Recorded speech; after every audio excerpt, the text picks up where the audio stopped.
నమస్కారం. అక్షరలిప్కి స్వాగతం. ఈరోజు మనం చెప్పుకోబోయే కథ పేరు ప్రేమ పావురం. రచయిత భవ్యచారు. ఎందుకు ఏడుస్తున్నావు అని అడిగింది అనూష. నేను ఏడవకుండా ఎలా ఉండగలను అంటూ కళ్ళు తుడుచుకుంది ప్రణతి.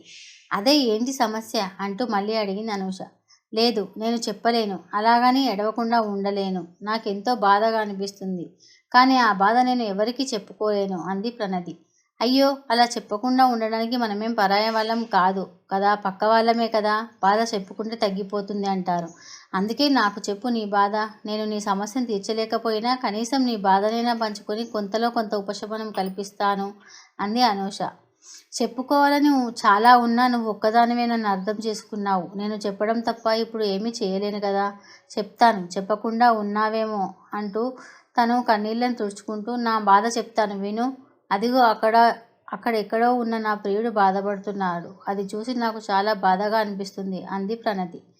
అతను చాలా విధాలుగా బాధపడుతున్నాడు. తన దగ్గరి వాళ్ళు తనని మోసం చేస్తున్నారు. అది తెలిసి కూడా అతను ఏమీ చేయలేకపోతున్నాడు. అతనికి మంచి చెప్పేవాళ్ళు ఎవరూ లేరు. తోడున్న భార్య కూడా తనని తక్కువ చేసి వెళ్ళిపోయింది.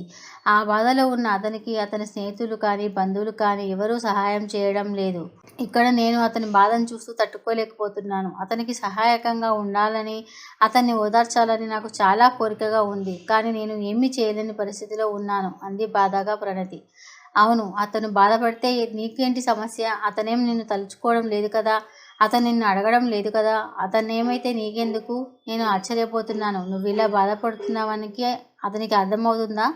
అసలు నీ బాధలో అర్థం ఉందా? నాకే వింతగా ఉంది నీ మాటలు వింటుంటే. ఇంకా బయట ఉన్న వాళ్ళకి అసలు నీ ఆలోచన, నీ బాధ చాలా అర్థవంతం, చాలా చికాకుగా ఉంటుంది తెలుసా అంది అనూష. అవును, నిజమే. మీ అందరికీ నా బాధ అర్థం లేనిదిగానే కనిపిస్తుంది. అయితే నిన్నొకటి అడుగుతాను, నిజం చెప్తావా అంది ప్రణతి అనూషతో. సరే అడుగు, చెప్తాను.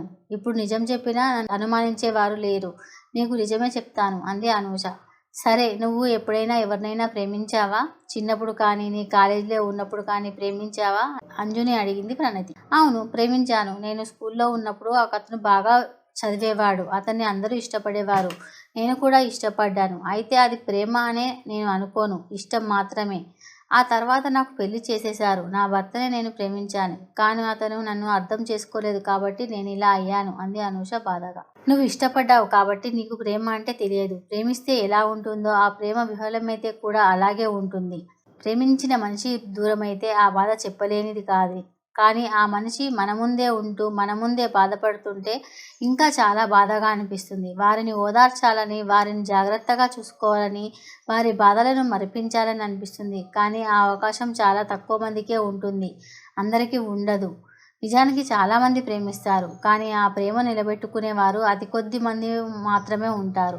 వారు చరిత్రలో నిలిచిపోకపోయినా వాళ్ళ జీవితంలో మాత్రం సంతోషంగా ఉండగలుగుతారు. బాధ అయినా సుఖమైనా కలిసి పంచుకుంటూ జీవితాంతం కలిసే ఉంటారు.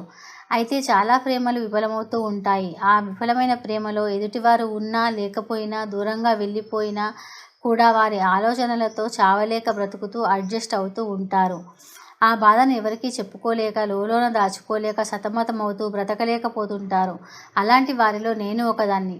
ఇప్పుడు నేను చూస్తున్న అతను బాధపడుతున్నాడని అంటే నువ్వు నీకెందుకు బాధ అని అన్నావు కదా. ఇందుకే అతన్ని నేను ప్రేమించాను. నేను ప్రేమించిన విషయం అతనికి తెలుసు. అతను కూడా నన్ను ప్రేమించాడు. కానీ మా ప్రేమను మా ఇంట్లో ఒప్పుకోలేదు. అతని ఇంట్లో ఒప్పుకున్నా నేను అందరి దీవెనలతో పెళ్లి చేసుకుందాం అని అనుకున్నాను. కానీ మా వాళ్ళు అసలు ఒప్పుకోకపోవడంతో ఇదిగో ఇలా అయ్యాను. మా వాళ్ళు అతన్ని మర్చిపోమని చాలా వేధించారు. నన్ను ఇంట్లో బందీని చేశారు. ఎటు వెళ్ళలేని పరిస్థితి. ఇంకా మా వాళ్ళు నన్ను బలవంతంగా వేరే వారికి ఇచ్చి పెళ్లి చేయాలని అనుకున్నారు. నాకు అది నచ్చలేదు. చాలా ఆలోచించిన తర్వాత నేను ఈ నిర్ణయం తీసుకున్నాను. ఈ విషయం అతనికి తెలిసిన తర్వాత అతను కూడా చాలా బాధపడ్డాడు. కానీ తన వారి కోసం తను వేరే పెళ్లి చేసుకొని జీవితం సాగిస్తున్నాడు. కానీ అతని జీవితం సాఫీగా లేదు. చాలా బాధపడుతున్నాడు. అతని బాధ చూస్తుంటే నాకు నా వారిని నేను ఎదిరించైనా వెళ్ళి ఉండాల్సింది అని ఇప్పుడు అనిపిస్తుంది. కానీ ఇప్పుడు ఏం చేయలేను. అప్పుడు చేయలేనిది ఇప్పుడు చేసి ఉంటే బాగుండేది అని ఆ సమయం దాటిపోయిన తర్వాత ఎవరికైనా అనిపిస్తుంది. అప్పుడు అలా ఉంటే బాగుండు, ఇప్పుడు ఇలా చేసి ఉంటే బాగుండు అని. సమయాలు పరిస్థితులు దాటిపోయిన తర్వాత, సమయం మించిపోయాక, చేతులు కాలిన తర్వాత అందరికీ ఇలాగే ఉంటుంది. ఇప్పుడు అతని బాధ చూస్తున్న నాకు అలాగే అనిపిస్తుంది అంటూ వివరంగా తన బాధను చెప్పుకున్న తర్వాత తన గుండె భారం కొంత దిగినట్టు అనిపించింది ప్రణతికి. అంతా వింటున్న అనూష నిజమే కాబోలు, నేను కూడా అప్పుడు అలా చేసి ఉండాల్సింది కాదు అని నాకు ఇప్పుడు అనిపిస్తుంది. నా పరిస్థితి నేను ఎదుర్కొని నిలబడి గట్టిగా ఉంటే బాగుంటుంది అని ఇప్పుడు నువ్వు చెప్తుంటే నాకు అనిపించినా జరిగిపోయిన దాన్ని ఎవరూ మార్చలేరు. అలాగే మన కర్మ కూడా మన చేత ఇలా చేయిస్తుందేమో అని కూడా ఒక్కొక్కసారి అనిపిస్తుంది. ఇప్పుడు నువ్వు పడుతున్న బాధ మాత్రం సమంజసం కాదని నా అభిప్రాయం. ఎందుకంటే ఇప్పుడు అతని బాధను నువ్వు తీర్చలేవు. నీకు అలాంటి అవకాశం అసలు లేదు. ఒకవేళ నువ్వు తీర్చాలని అనుకుని వెళ్ళినా అతను భయపడతాడు తప్ప నిన్ను అర్థం చేసుకోడు. పైగా వేరే విధంగా అనుకుంటారు. మనకే ఆ కాలం తిరిగి వస్తే ఎంత ఆలోచన అప్పుడు ఉంటే నీ ప్రేమ నా కాపురం రెండూ బాగుండేవేమో. నిజానికి నాకు ప్రేమ అంటే తెలియదు. నేను నా భర్తను తప్ప ఎవరినీ ప్రేమించలేదు. కానీ నువ్వు చెప్పిన తర్వాత నా భర్తపై ఉన్న నా ప్రేమ అతనికి అర్థం కాలేదేమో అని ఇప్పుడు అనిపిస్తుంది. అలా నన్ను అతను చేసుకోలేదని నేను ఇలా అవ్వడం ఇప్పుడు చాలా వింతగా అనిపిస్తుంది. అతను అర్థం చేసుకునేంత వరకు నేను వేచి ఉండాల్సింది. కానీ నేను అలా వేచి ఉండలేదు. ఆవేశంలో ఏదో నిర్ణయం తీసుకున్నాను. నువ్వు కూడా అలాగే చేసి ఉంటావు కదా అంటూ అడిగింది అనూష.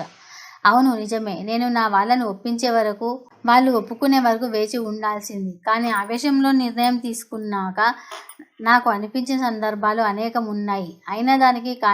అయినా జరిగిన దానికి ఏమీ చేయలేం. ఇప్పుడు అతని బాధ చూస్తున్న నాకు ఇంకా బాధ వేస్తుంది.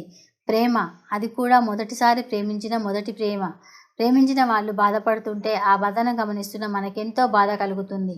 అందుకేనేమో ఇప్పుడు నన్ను ప్రేమించేవారు ఎవరూ లేరు. నా ప్రేమను అందుకునేవారు ఎవరూ లేరు. ప్రేమ ఎప్పుడు ఎవరి మీద ఎక్కడ ఎలా పుడుతుందో, అది ఎవరిని ఇష్టపడుతుందో, ఎందుకు ఇష్టపడుతుందో ఎవరూ చెప్పలేరు. కానీ మొదట ప్రేమించిన వారు మాత్రం జీవితాంతం గుర్తుంటారు. వారు బాధపడుతున్నారన్న సంగతి తెలిస్తే ఆ బాధ వర్ణనాతీతంగా ఉంటుంది. ఎవరికీ చెప్పుకోలేము, వారికి సహాయం చేయలేము.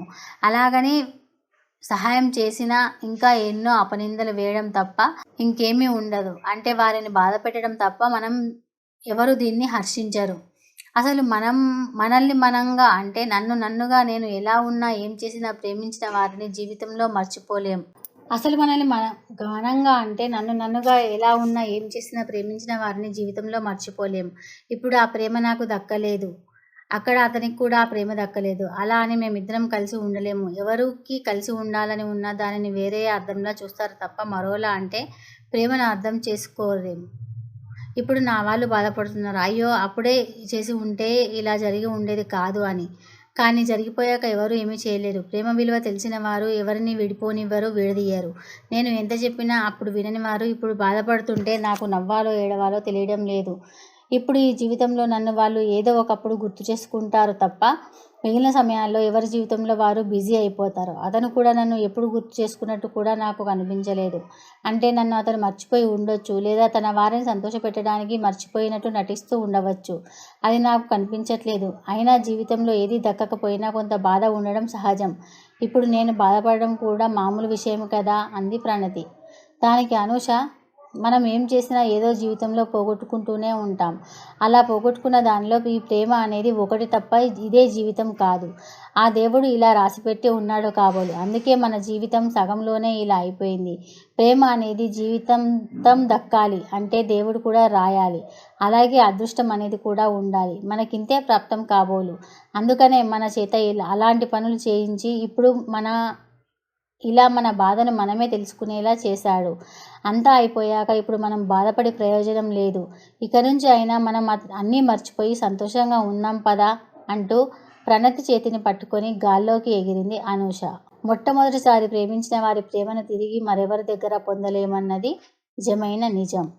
ఈ రచన కనుక మీకు నచ్చినట్లయితే లైక్ చేయండి, షేర్ చేయండి. అలాగే మా ఛానల్ని సబ్స్క్రైబ్ చేసి పక్కనే ఉన్న బెల్ గంటని యాక్టివేట్ చేసుకోవడం అసలు మర్చిపోవద్దు. ధన్యవాదాలు.